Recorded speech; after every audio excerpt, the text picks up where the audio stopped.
Hello साथीहरु, म अहिले जापानको एउटा गाउँमा छु है। तपाईको एकदम यो साइतामा केनको इनामाची भन्ने गाउँमा छु। म अहिले आकाशे पुलमा छु है। तपाईले जापानको जुन बाटोहरु छ, गाउँको सिन छ हेर्न सक्नुहुन्छ। यो मैले पछाडी देखेको चाहिँ यो सरकारी घरहरु हो, दान्ची भन्छ। अलिकति गरिब आर्थिक स्थिति कम भएको व्यक्तिहरुलाई बनाइदिएको घरहरु हो यिनी। तपाईले देख्न सक्नुहुन्छ। यो 7-11 हो, जापान भरि जता पनि छ 7-11 इन्टरनेसनल यो कम्बिनी स्टोर हो। तपाईले देख्न सक्नुहुन्छ, हेर्नुस् है। पुरै 360 डिग्रीमा घुमाएर देखाउँछ। यता पछाडि म्याकडोनल्ड छ। एकदम टिपिकल गाउँ हो यो जापानको है। ल हेर्नुस्, तपाईले पुरै देख्न सक्नुहुन्छ है। एकदम गाउँमा छु म अहिले।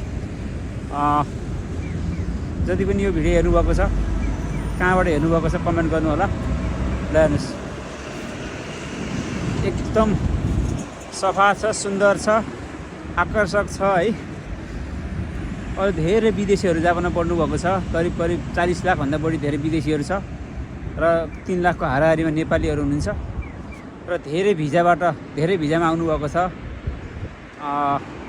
Working visa, cook visa, student visa, SSW visa, धेरै भिजामा आउनु भएको छ। बिजनेस गरेर बस्नु भएको छ धेरै नेपालीहरूले।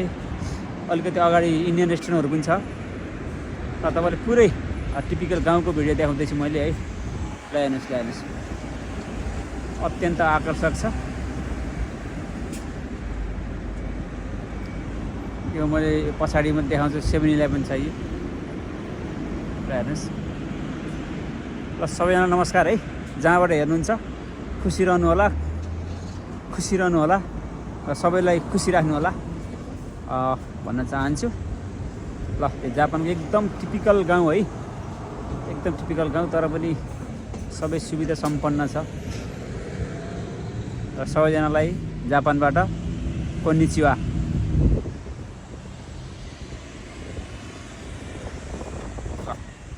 सबैजनालाई स्वागत छ है त। यस्तै भिडियोहरू जापानको बारेमा हेर्न चाहनुहुन्छ भने मेरो च्यानललाई चाहिँ सब्स्क्राइब गर्नु होला, जोडिनु होला।